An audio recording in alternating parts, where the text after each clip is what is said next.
Awalnya juga tempat berkebun saya ini adalah tempat toren biasa, tempatnya terbengkalai, aksesnya tidak terbuka gitu. Nah, karena saya melihat potensi, saya bisa berkebun di sini, minta tolong ayah saya untuk membuka akses untuk bisa ke sini gitu. Perasaannya bisa panen sendiri itu tentu saja senang sekali karena kebetulan kan kebunnya juga organik. Karena organik kan saya bisa menyediakan sayuran yang sehat untuk keluarga saya. Terus juga kalau misalnya lagi nggak bisa ke pasar, bisa langsung petik aja di atas.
Assalamualaikum teman-teman. Jadi di sini adalah kebun atap saya, lebarnya 9 meter persegi. Di sini tempat saya menanam sayuran, buah, dan juga bunga-bunga. Di sini ada tanaman seledri, terus ada cabai, ada sawi-sawian, ada bunga juga ini. Terus saya juga tanam terong, terus ada melon juga di sebelah sana, terus ada tanaman rawa seperti ini. Ini tanaman genjer. Ini saya tanam di pot yang tidak dilubangi bawahnya, jadi airnya menggenang seperti di rawa gitu. Jadi untuk pemilihan tanaman yang saya tanam di sini itu tentunya saya mengkondisikan dengan kondisi tempat saya menanam. Di sini kan saya adanya di dataran rendah. Jadi saya memilih tanaman yang memang bisa beradaptasi di dataran rendah. Jadi untuk teman-teman yang memiliki lahan sempit atau minim, kita tetap bisa menanam apa saja seperti sayuran atau buah yang bisa kita konsumsi dan tentunya organik.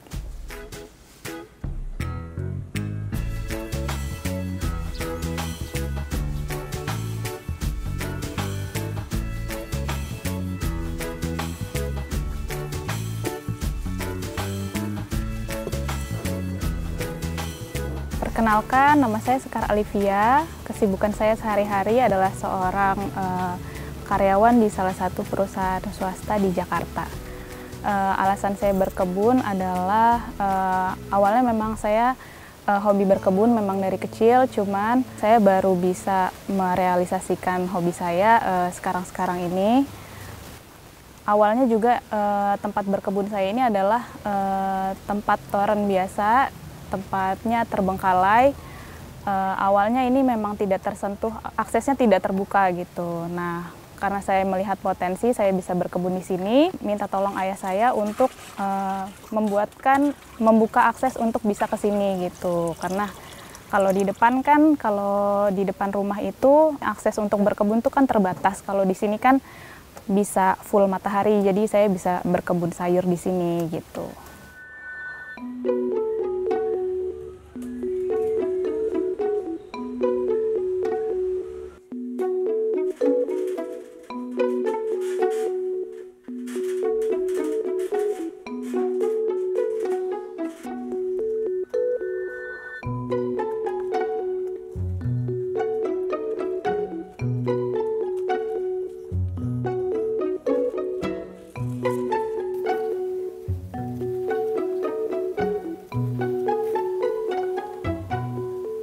Ini kebun saya. Kebetulan di sini ada tanaman ubi, Taman ubi ini daunnya bisa dikonsumsi. Kebetulan saya tanamnya di talang bekas gitu. Jadi yang saya konsumsi bukan ubinya, tapi saya ambil daunnya untuk saya jadikan sayur gitu. Nah, di belakang taman ubi ini ada tanaman singkong. Sama tanaman singkong ini saya tanamnya di talang bekas juga. Saya ambil untuk dikonsumsi daunnya gitu. Untuk daun singkong sama daun ubi ini kebetulan masa panennya cepat. Waktu itu waktu pertama saya tanam 2 minggu sudah bisa dipanen daunnya gitu. Nah, di sini juga ada tanaman kel. Ini tanaman kelnya umurnya udah setahun lebih. Jadi tanaman kel ini saya punya 2 jenis. Yang satu ini namanya kel curly. Bentuknya seperti ini, dia keriting-keriting gini daunnya. Ini agak layu karena lagi panas terik ya. Biasanya dia kalau misalnya pagi atau udah agak sore dia udah subur lagi. Yang kedua, saya punya dazzling blue kale di sini. Nah, ini tanaman kelnya bercabang-cabang kayak gini. Dia bisa disetek lagi tanamannya kayak gini. Ini baru saya setek yang ini. Jadi kalau tanaman kale ini biasanya saya nggak banyak benihin karena biasanya saya perbanyaknya dengan setek sih. Jadi ke sini, di sini ada bayam Brazil. Saya tanamnya di pot talang juga, kebanyakan di pot talang. Soalnya lebih fleksibel aja kalau ditanam di lahan sempit gitu. Bayam Brazil ini bisa kita konsumsi juga. Jadi kalaupun kita konsumsi, kita petik sekarang, nanti 2 minggu lagi dia akan bisa kita panen lagi. Jadi nggak takut kehabisan.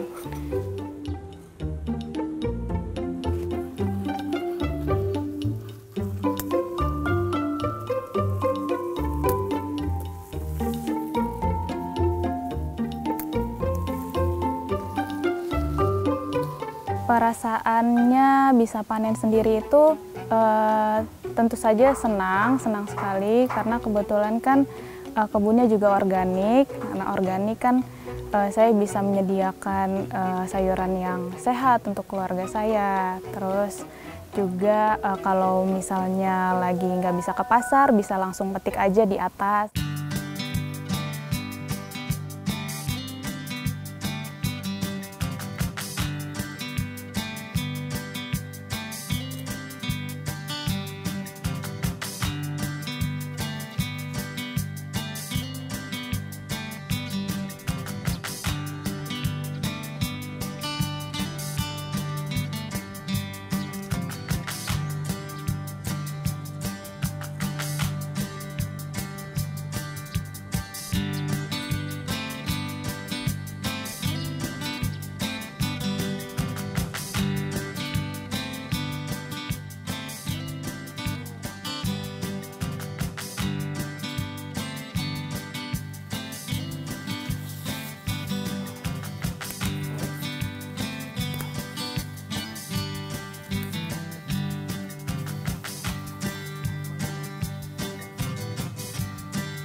Manfaatnya bagi saya di sela-sela kesibukan saya sehari-hari, Kalau saya lagi pusing atau misalnya moodnya lagi jelek, saya bisa naik ke atas sini, terus lihat-lihat sayuran saya, tanaman saya tumbuh subur, terus jadinya saya senang aja gitu, moodnya kembali membaik, terus dan juga yang terpenting adalah kebunnya organik, sayurannya organik, jadi baik juga untuk kesehatan, terus bagi lingkungan juga gitu sih.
Nah, terus untuk kesuburan tanah, saya biasanya dari membeli di tukang tanaman itu seterusnya saya olah tanahnya, saya campur dengan kompos. Komposnya saya buat dari sampah-sampah dapur. Kemudian saya tambahkan di sini dan saya aduk. Saya fermentasi dulu, misalnya 1 bulan, nanti baru kemudian bisa digunakan lagi gitu. Setelah ini saya mau memindahkan tanaman saya yang udah saya semai. Ini udah jadi nih semaiannya, udah tinggal dipindah tanam. Ini tanaman sawi-sawian. Cara memindahkannya itu tanamannya dicongkel pakai sekop atau pakai apapun bisa. Nih, pokoknya akarnya jangan sampai copot. Nah, setelah itu baru bisa kita pindah tanam.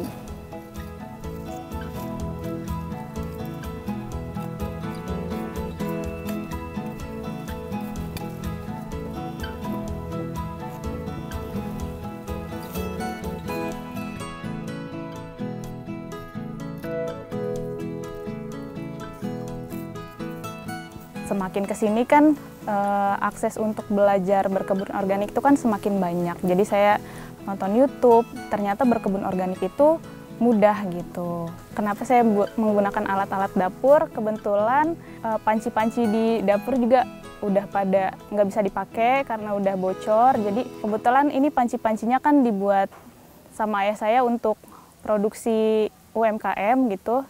Karena saya krisis pot, jadi buat saya tanam aja gitu kan, lumayan daripada saya beli-beli pot gitu. Jadi memanfaatkan bahan yang ada di dapur, yang ada lah pokoknya.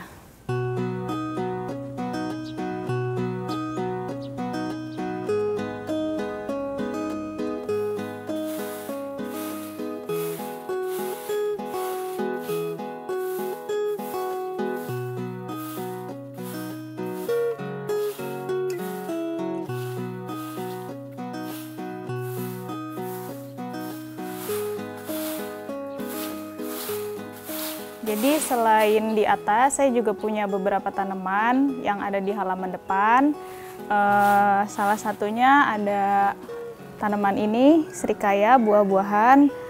Karena di sini sinar mataharinya minim, jadi saya hanya menanam tanaman-tanaman yang memang bisa dipelihara di sinar matahari yang minim. Contohnya seperti ini ada daun salam, terus juga ada tanaman penyaring udara seperti ini lidah mertua dan tanaman-tanaman hias lainnya. Terus saya juga di bagian pojok ada tanaman daun pandan, terus juga ada serai, terus ada rempah-rempah lain, misalnya ada kunyit dan jahe, seperti itu.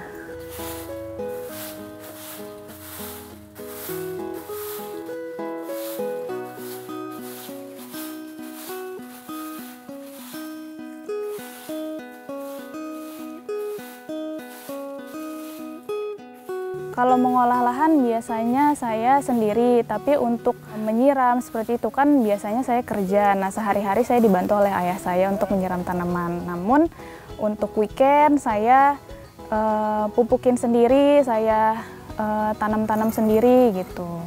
Suka dukanya dulu ya. Sukanya itu tentunya bisa panen terus bisa melihat tanaman yang kita rawat tuh tumbuh subur gitu.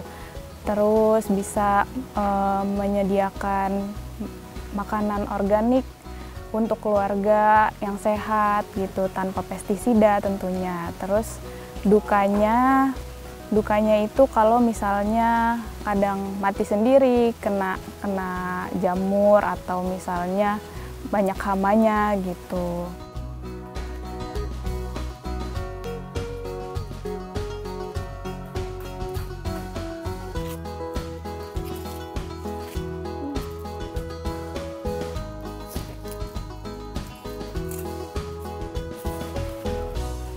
Selain yang ada di dalam, saya juga tanam beberapa tanaman di halaman luar rumah saya. Ini ada bunga matahari. Ini bunga mataharinya bisa dilihat, ini bolong-bolong seperti yang saya bilang. Jadi suka dukanya itu kalau misalnya kita menanam organik, daunnya bisa jadi seperti ini. Ini karena kita tidak semprot pestisida, hanya kita pupuk secara organik. Ini dia dimakan belalang, jadinya seperti ini. Belalang atau serangga yang lain, jadi suka bahan-bahan yang memang organik dan tidak tercampur dengan bahan kimia.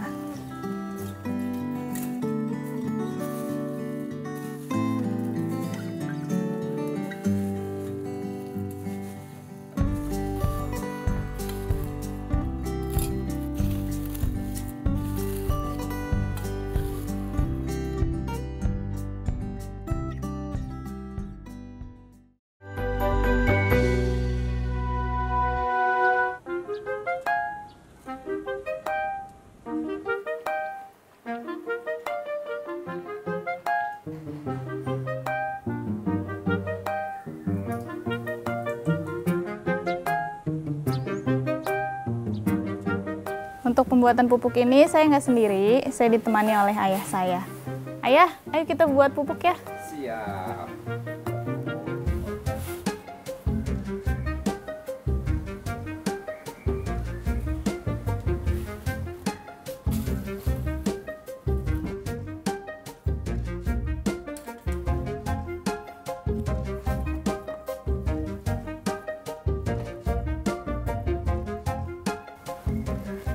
Bahan-bahan yang digunakan, yang pertama saya punya sampah organik, terus ada juga kulit melon dan kulit pisang, yang kedua saya punya sekop, ini untuk mengaduk komposnya. Kemudian saya punya ini namanya bioaktivator, kita bisa pakai cair yang sudah jadi dan dicampur dengan molase. Nah, molasenya itu saya pakai tetes tebu, atau teman-teman bisa juga pakai gula merah atau gula putih. Langsung aja, ini langsung dituang ke kompos bag. Biasanya teman-teman kalau misalnya komposnya mau cepet jadi, ini bisa dipotong kecil-kecil, tapi biasanya saya langsung aja kayak gini, langsung dituang semua.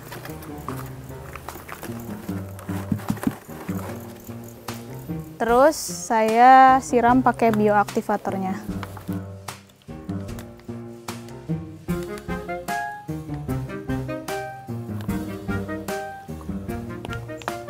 Setelah disiram, komposnya kita aduk.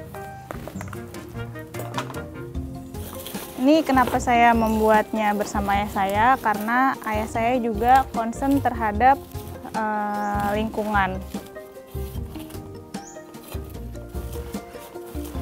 Biasanya kompos ini jadinya setelah 3 bulan, tapi kalau misalnya teman-teman mau prosesnya jadi lebih cepat, sampahnya dipotong-potong kecil-kecil supaya lebih cepat pembusukannya dan lebih sering diaduk-aduk.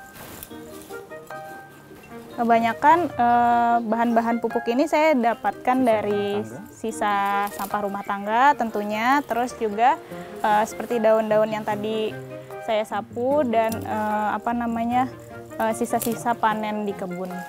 Karena pupuk ini saya buat dari bahan-bahan rumah tangga, tentunya lebih efisien dari segi harga dan juga kualitasnya juga lebih terjamin kesehatannya dibandingkan kita menggunakan pupuk kimia.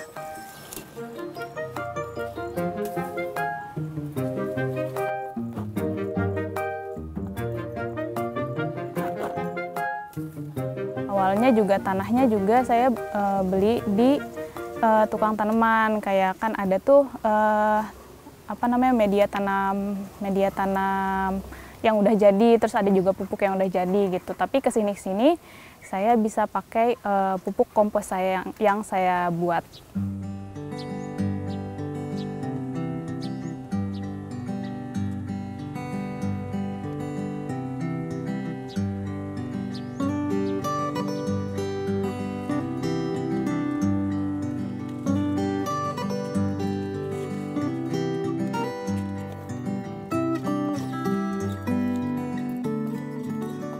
Ini pupuk yang sudah sekitar 2,5 bulan.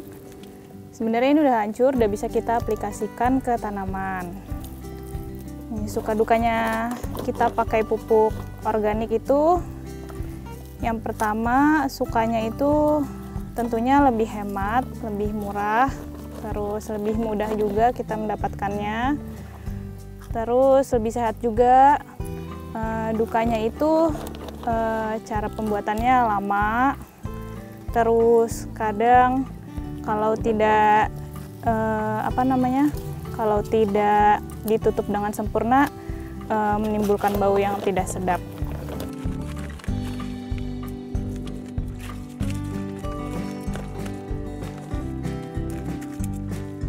Jadi untuk teman-teman yang memang lahannya terbatas, terus bahan-bahan yang digunakan juga terbatas gitu. Jadi jangan putus semangat. Kalian tetap bisa berkebun dengan bahan-bahan yang ada di rumah, kayak yang saya pakai, kayak misalnya panci yang tidak terpakai, itu saya jadikan untuk pot. Terus untuk pupuk juga saya pakai sampah organik untuk menyuburkan tanaman saya. Jadi tidak usah menanam itu tidak sulit kok. Jadi kita manfaatkan saja yang kita punya di dapur gitu. Harapan saya untuk kedepannya kebun saya menjadi lebih subur, kemudian saya bisa memperluas kebun saya ini, nggak cuma bisa di atap rumah, tapi misalnya di teras rumah atau di mana gitu yang bisa saya manfaatkan untuk berkebun, kemudian bisa memperbanyak jenis sayuran saya, terus tetap berkebunnya secara organik.